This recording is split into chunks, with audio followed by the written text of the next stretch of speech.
Hey everyone, I'm Sophie from France. If you think you've had some misfortune in love, well, I promise my story will make you think your romantic life isn't so bad. But first, please like and subscribe. I was born in a super rich family, and our mansion by the beach looked like a fairy tale castle. I used to play hide and seek in the garden maze with our maids, and my dad bought me a stunning white pony, which I rode all over the huge grounds. Princess, your smile lights up my world, and I will never let you down. He lied, big time. When I was in 4th grade, his company was accused of financial fraud. Dad managed to avoid being jailed, but we lost everything. My pony was sold, and we moved to an ordinary house in an average neighborhood. After that, my parents argued every single day, and soon they got divorced. Dad left us and never looked back. He never even sent a card on my birthday. Mom started a new life and started dating another man. I had no choice but to move on too, and I quickly made friends with kids in my new neighborhood. Although I enjoyed playing with them, I struggled to come up with ideas for games, so I preferred to follow the rest. One of the kids, Tom, was a natural leader. He often told us what to do, playing an admiral, a king, or even my future husband.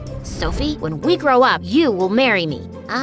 Okay. We all played outside till it was dark, and Tom often walked me back home, which was sweet. But over time, his behavior started to get strange. Like once when he had to go visit his grandma for a week, he told me not to play with anyone else while he was gone. We were also in the same class at school, and I loved making friends and joking around with everyone, but it seemed to bother Tom a lot. Sophie, stop being so friendly with everyone. It's annoying. Nobody seems annoyed except you, Tom. In middle school, a cute boy sent me a card on Valentine's Day saying, "You brighten my day," and it made me so happy. But the next day, when I tried giving him a chocolate, he ran away terrified, like he'd seen a ghost. Of course, Tom was behind this. I was getting sick of him, and even tried creating distance between us, but he didn't take the hint. If I didn't walk with him to school, he just followed me. He'd turn up at my house whenever he pleased, and if I didn't talk to him, he'd just sit in my room for hours watching me. I told Mom not to let him in anymore, but she always said he was the sweetest friend I had. Once in high school, I decided to sneak out to a party late at night, but I was more worried about keeping it a secret from Tom than my own mother. Thankfully, I didn't encounter him on the way, and I was ready to have fun, but every single boy I asked to dance with me turned me down. Okay, can someone please explain what's going on? I'm pretty and cool, and yeah, pretty. Why don't you boys want to dance with me? Because your boyfriend isn't gonna like it. I followed his sideway glance to see freaking Tom watching me from a corner. Tom, are you stalking me? And stop telling people you're my boyfriend. It's dangerous for you to be out alone so late, so of course I followed you. And I never said I'm your boyfriend. I'm your fiancé. You accepted my proposal, remember? We were 9 years old. Listen, we are not dating or engaged, and I don't need your protection. You need to back off. I'm warning you. I should have stopped this nonsense a long time ago, but to be honest, I was a bit scared of Tom. But now, I really needed to send him a clear message that I was not his property. So the next day, I asked the strongest guy in school to date me. It started out well, but on the 3rd day, my boyfriend disappeared. He broke up with me on the phone and didn't come to school. And soon, I heard he'd left the city. Now, I was officially untouchable. Although I was furious with Tom, I still cared about him, and he obviously needed help. Listen, Tom, you're my friend, and I think you really need therapy. You seem to be obsessed with me. No, I'm not crazy. Does being in love seem like madness to you? It's not love, it's an obsession. But he didn't seem to get it, and I didn't know what to do anymore. Fortunately, Mom offered a temporary escape. Sophie, we've been invited to vacation anytime at this beautiful villa owned by the son of an old friend. How about we go away now? It could be a nice break. I was only too happy to accept. The owner of the villa, Pierre, seemed to be only 5 to 6 years older than me. He'd inherited his father's business and was already a millionaire. As soon as he saw us, he smiled brightly and his gaze was fixed on me. I felt myself blush. Pierre was a really charming gentleman. We spent the whole day together enjoying his amazing place. He revealed to me that a year ago, he'd been in a terrible accident that had caused him amnesia. I couldn't even remember my parents' names, and I felt so lost. It was a really dark time, and I zoned out as the wheels in my brain started turning. Amnesia. Yes, this could be the perfect solution for getting rid of Tom. Well, I'm glad you're fine now, but on the upside, it must have been good to forget bad things. Oh, trust me, there's nothing good about it, and it took a while to recover. maybe faking amnesia was a bad idea, but it was the only shot I had at getting my life back. So the next day, I was busy looking for an opportunity to fall and act like I had amnesia, and it presented itself when Tom suggested that we go horse riding. I chose the wildest horse, named Terror. We went riding along the coast and watched a lovely sunset. I knew we'd be heading back soon, and I had to execute my plan now. I haven't ridden a horse in years. I remember I visited once, and you had the loveliest ivory pony. My moo-moo. Yeah, my parents had to sell it. That's a shame. You loved it so much. I was trying to force Terror to rear up, but this horse was just not listening to me. Sometimes that life just feels like it was all a dream. But you can return to this dream, Sophie, if you want. What?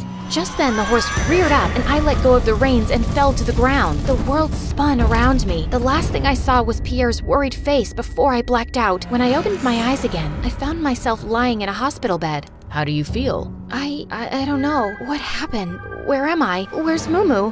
Yeah, so I pretended that I didn't remember life after I was 6. I didn't remember getting poor, or Dad leaving us, or any of my childhood friends, including Tom. My fall was an accident, but Pierre blamed himself for letting me ride that unruly horse. He begged us to stay at his villa so I could recover in peace, and Mom and I were pretty thrilled at the idea. Pretending to have amnesia, I acted like a child the first few days, which was quite funny. I did all sorts of silly things, like hiding in the garden and asking Pierre to find me, then jumping out and scaring him. I even drew a mustache on his face while he was sleeping. Pierre was dedicated to helping me recover my memory and did all sorts of mental exercises with me, and he pampered me a lot. He had his cooks make my favorite meals, took me to his private cinema often, and bought me anything I wanted at the mall. And I really got to know him better. His eyes lit up when he talked about how his company was helping build schools for kids in Africa, where he went often. Pierre was the complete opposite of Tom. He was kind and gentle, and being around him, I felt safe, and I knew I was really falling for him. But the guilt of lying about my amnesia was eating away at me. I'd have to tell him the truth eventually, but would he forgive me? A few weeks later, the doctor said I seemed well, but my memory would take time to return. I'd already missed a lot of school, so Mom and I decided to go back. Pierre had to deal with some business abroad, but he promised to visit us soon. And when we got home, Tom appeared at our door in 5 minutes.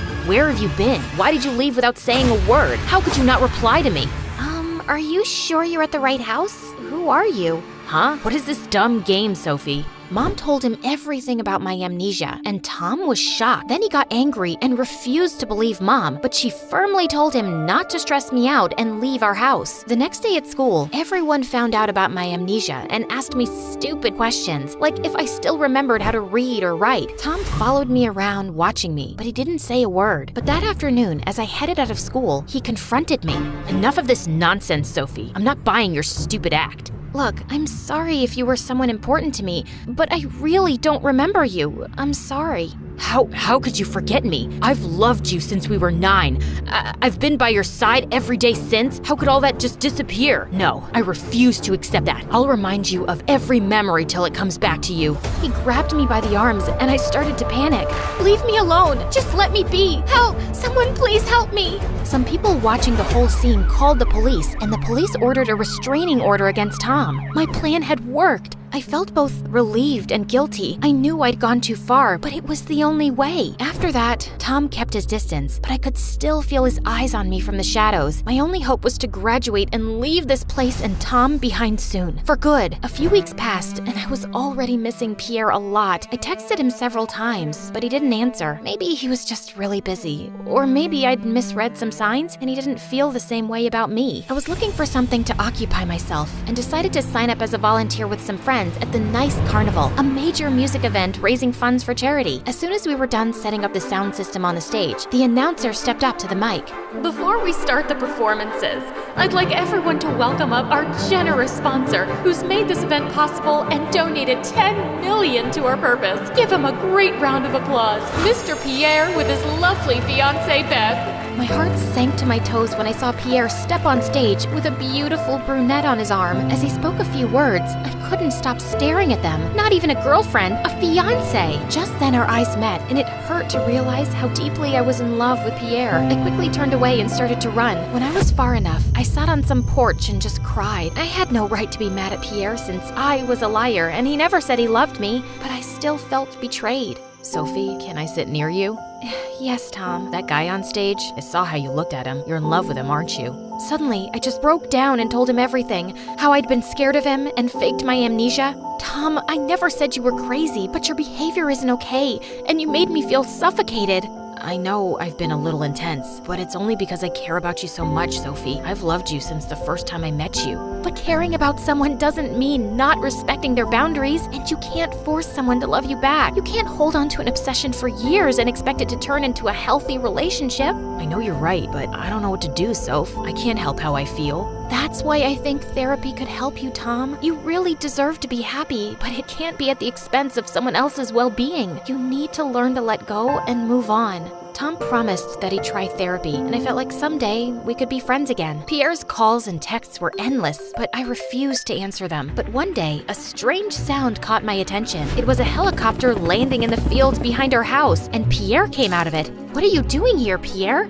Fighting for the love of my life. That's you, in case it wasn't clear. Those are strange words for a man with a fiancé. Please, I just need a few minutes to explain. Pierre then told me that his dad had laid a condition on him to find a girl to marry before he could take over the family business. So Pierre had proposed to a girl he wasn't in love with just to please his father. But the pressure to settle on a date for marriage had been too much for him, and he'd escaped to his family villa for a break. That's when I met you, Sophie, and everything changed. I realized that I'd made a huge mistake.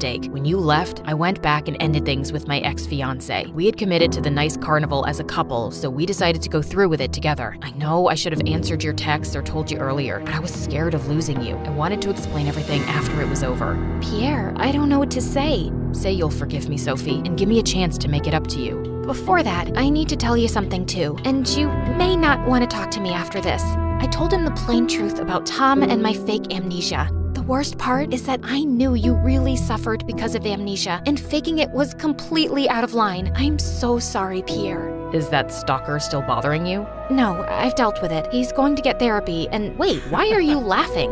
I can't believe you put on an act for weeks. You should look into a career as an actress. We both burst out laughing like crazy. When we finally caught our breath, he took my hand and kissed me.